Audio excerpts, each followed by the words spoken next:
ನಮಸ್ತೆ ಸ್ನೇಹಿತರೆ, ಕಲಾ ಭಕ್ತಿ ಮಂದಿರ್ ಯೂಟ್ಯೂಬ್ ಚಾನಲ್ಗೆ ತಮ್ಮೆಲ್ಲರಿಗೂ ಸ್ವಾಗತ ಸ್ನೇಹಿತರೆ.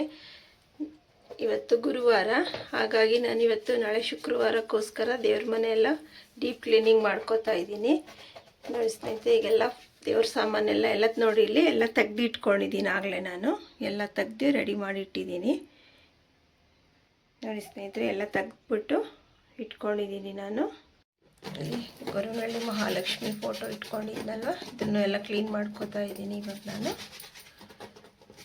ಇವಾಗ ನಮಗೆ ಶುಕ್ರವಾರ ಮತ್ತು ಶನಿವಾರ ಭಾನುವಾರ 3 ದಿವಸ ಕೂಡ ನಾವು ಮನೆಯಲ್ಲಿ ದೀಪ ಹಚ್ಬೋದು. ನಾಳೆ ಶುಕ್ರವಾರ ಇದೆ, ಇವತ್ತೇ ಗುರುವಾರ ಎಲ್ಲ ದೇವ್ರ ಸಾಮಾನೆಲ್ಲ ತೆಗೆದು ನಾವು ಪೂಜೆ ಮಾಡಿ ಇಟ್ಕೊಂಡ್ರೆ ಶುಕ್ರವಾರ ಮತ್ತು ಶನಿವಾರ ಭಾನುವಾರ ನಮಗೆ ಭಾನುವಾರನೇ ಹುಣ್ಣಿಮೆ ಸಿಗ್ತಾ ಇದೆ. ಹಾಗಾಗಿ ನಮಗೆ ಭಾನುವಾರನೇ ಲಕ್ಷ್ಮಿ ಪೂಜೆ ಮಾಡಬೇಕಾಗತ್ತೆ.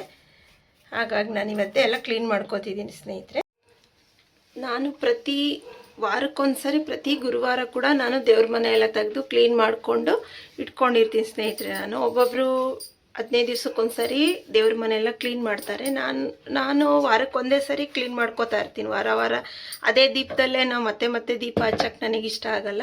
ಹಾಗಾಗಿ ನಾನು ಪ್ರತಿ ಗುರುವಾರನೂ ಎಲ್ಲ ತೆಗ್ದು ಕ್ಲೀನ್ ಮಾಡಿ ಇಟ್ಕೊಂಡು ಶುಕ್ರವಾರ ನಾನು ಪೂಜೆ ಮಾಡ್ಕೋತೀನಿ. ನೋಡಿ ಸ್ನೇಹಿತರೆ, ಈಗ ದೀಪ ಎಲ್ಲ ತೆಗೆದು ಕ್ಲೀನ್ ಮಾಡಿಬಿಟ್ಟು ಹೂವು ಎಲ್ಲ ತೆಗೆದು ಎಲ್ಲ ಒರೆಸ್ಕೊಂಡು ಇಟ್ಕೋತಾ ಇದ್ದೀನಿ. ಇವಾಗ ನಾನು ಎಲ್ಲ ನೀಟಾಗಿ ಒರೆಸಿ ಇಟ್ಕೊಂಡ್ಬಿಟ್ಟು ಆಮೇಲೆ ನಾನು ಕ್ಲೀನ್ ಮಾಡೋಕ್ಕೆ ನೋಡಿ ಸ್ನೇಹಿತರೆ, ಇಲ್ಲೆಲ್ಲ ತೆಗೆದುಬಿಟ್ಟು ಇಟ್ಟಿದ್ದೀನಿ. ನಾನು ಇವಾಗ ದೇವ್ರ ಮನೆಯೆಲ್ಲ ನಾನು ಏನು ವಸ್ತುಗಳನ್ನೆಲ್ಲ ಬಳಸಿ ನಾನು ದೇವ್ರ ಮನೆ ಒರೆಸ್ತೀನಿ ಅಂತ ನಿಮಗೂ ಕೂಡ ಇವಾಗ ನಾನು ತೋರಿಸ್ತೀನಿ ಸ್ನೇಹಿತರೆ. ಹೀಗೆಲ್ಲ ಒರೆಸಿದ್ದೀನಿ, ಇಲ್ಲಿ ಎಲ್ಲ ಫೋಟೋ ತೆಗೆದು ಎಲ್ಲ ಕ್ಲೀನ್ ಮಾಡಿದ್ದೀನಿ. ಈಗ ನಾನು ಏನು ವಸ್ತುಗಳನ್ನು ಬಳಸ್ತೀನಿ ಅಂತ ನಾನು ನಿಮಗೆ ತೋರಿಸ್ತೀನಿ ಸ್ನೇಹಿತರೆ. ಇಲ್ಲಿ ನೋಡಿ ಸ್ನೇಹಿತರೆ, ಈಗ ನಾನು ಸ್ವಲ್ಪ ನೀರು ತೊಗೊಂಬಂದಿದ್ದೀನಿ ದೇವ್ರ ಮನೆ ಕ್ಲೀನ್ ಮಾಡೋಕ್ಕೆ. ಇದರಲ್ಲಿ ಸ್ವಲ್ಪ ಕಂಜಲ ಹಾಕ್ಕೋತಾ ಇದ್ದೀನಿ ನಾನು. ಅದ್ರ ಜೊತೆಗೆ ಪಚ್ಚ ಕರ್ಪೂರ ಸ್ನೇಹಿತರೆ, ನೋಡಿ ಇಲ್ಲಿ ಇದನ್ನು ಹಾಕೋಬೇಕು. ಇದಕ್ಕೆ ಸ್ವಲ್ಪ ಜಾವತ್ ಪೌಡರನ್ನು ಹಾಕ್ಕೋಬೇಕು. ನೋಡಿ ಸ್ನೇಹಿತರೆ, ಹಾಕಿದ್ದೀನಿ ಇದನ್ನು ಹಾಕ್ಕೊಂಡು ಇದಕ್ಕೆ ಸ್ವಲ್ಪ ಅರಿಶಿನ ಕೂಡ ನಾವು ಹಾಕ್ಕೋಬೇಕಾಗತ್ತೆ. ನೋಡಿ, ಒಂದು ಸ್ವಲ್ಪ ಹಾಕಿದ್ರೆ ಸಾಕು ಸ್ನೇಹಿತರೆ. ಎಲ್ಲ ಸ್ವಲ್ಪ ಹಾಕಿ ಇದನ್ನು ನೀರಲ್ಲಿ ನಾವು ದೇವ್ರ ಮನೆ ಎಲ್ಲ ಒರೆಸ್ಕೊಂಡ್ರೆ ಯಾವಾಗೂ ದೇವ್ರ ಮನೆ ತುಂಬ ಸುಗಂಧ ಪರಿಮಳವಾಗಿರುತ್ತೆ ಸ್ನೇಹಿತರೆ.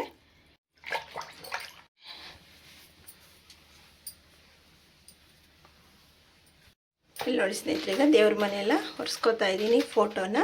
ಹೀಗೆಲ್ಲ ಒರೆಸ್ಕೊಂಡು ಇವತ್ತು ಗುರುವಾರ ಆಗಿರೋದ್ರಿಂದ ನಾನು ಇವತ್ತೇ ಕ್ಲೀನ್ ಮಾಡಿ ನಾಳೆ ಲಕ್ಷ್ಮೀ ಕುಬೇರ ಪೂಜೆ ಮಾಡಬೇಕು ಅಂತ ಅಂದ್ಕೊಂಡಿದ್ದೀನಿ ಸ್ನೇಹಿತರೆ ನಾನು. ಹಾಗಾಗಿ ಇವತ್ತೇ ಕ್ಲೀನ್ ಮಾಡ್ಕೊಳ್ಳೋಣ ಅಂಥೇಳಿ ಎಲ್ಲ ಕ್ಲೀನ್ ಮಾಡಿದ್ದೀನಿ ನಾನು.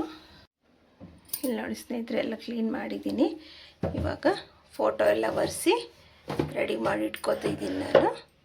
ನಾಳೆ ದೇವ್ರ ಸಾಮಾನು ಯಾವಾಗ ತೊಳಿತೀನಲ್ವ ಶುಕ್ರವಾರ ನಾನು, ಆವಾಗಲೇ ನಾನೆಲ್ಲ ಬೊಟ್ಟುಗಳನ್ನೆಲ್ಲ ಆವಾಗಲೇ ಇಟ್ಕೋತೀನಿ. ನಾನು ಇವತ್ತೇ ಇಡಲ್ಲ. ನೋಡಿ, ನಾನು ಹೇಳಿದ್ನಲ್ಲ ಲಕ್ಷ್ಮೀ ಕುಬೇರ ಪೂಜೆ ಮಾಡಬೇಕು ಅಂತ ಅಂದ್ಕೊಂಡಿದ್ದೀನಿ ಅಂತ. ಈಗ ಅದಕ್ಕೆ ನಾನು ಲಕ್ಷ್ಮೀ ಕುಬೇರ ಫೋಟೋನು ಎಲ್ಲ ಒರೆಸಿ ಕ್ಲೀನ್ ಮಾಡಿ ಇಟ್ಕೊಂಡಿದ್ದೀನಿ ಸ್ನೇಹಿತರೆ. ನೋಡಿ ಸ್ನೇಹಿತರೆ, ಇನ್ನೊಂದು ವಿಷಯ, ನೀವು ಯಾರಾದರೂ ಕೂಡ ಇವಾಗ ಲಕ್ಷ್ಮೀದು ವೈಭವ ಲಕ್ಷ್ಮಿ ಪೂಜೆ ಮಾಡಬೇಕು ಅಂತ ಏನಾರು ಅಂದ್ಕೊಂಡಿದ್ರೆ ಸ್ನೇಹಿತರೆ, ನೀವು ಸಂಕಲ್ಪ ಮಾಡಿಕೊಂಡು ನೀವು ಇವಾಗ ಸ್ಟಾರ್ಟ್ ಮಾಡಿದ್ರೆ ನೀವು ಶ್ರಾವಣದ ತನಕನೂ ಕೂಡ ನೀವು ವೈಭವ ಲಕ್ಷ್ಮಿ ಪೂಜೆನ ಮಾಡ್ಕೋಬೋದು ಸ್ನೇಹಿತರೆ. ಯಾರಾದರೂ ನೀವು ಸ್ಟಾರ್ಟ್ ಮಾಡೋರಿದ್ರೆ ನೀವು ಇವಾಗೂ ಕೂಡ ಸ್ಟಾರ್ಟ್ ಮಾಡಿಕೊಂಡು ಮಾಡ್ಬೋದು ಸ್ನೇಹಿತರೆ. ನೋಡಿ, ಇಲ್ಲಿ ಫೋಟೋ ಎಲ್ಲ ರೆಡಿ ಮಾಡಿ ಇಲ್ಲಿ ಗೊರವನಹಳ್ಳಿ ಮಹಾಲಕ್ಷ್ಮಿ ಫೋಟೋ ಇಟ್ಕೊಂಡಿದ್ದೀನಿ. ಇಲ್ಲಿ ಕುಬೇರ ಫೋಟೋ ಇಟ್ಟಿದ್ದೀನಿ. ನಾನು ನಾಳೆ ಹುಣ್ಣಿಮೆ ಪೂಜೆಗೆ ಎಲ್ಲ ರೆಡಿ ಮಾಡ್ಕೋಬೇಕು ಸ್ನೇಹಿತರೆ.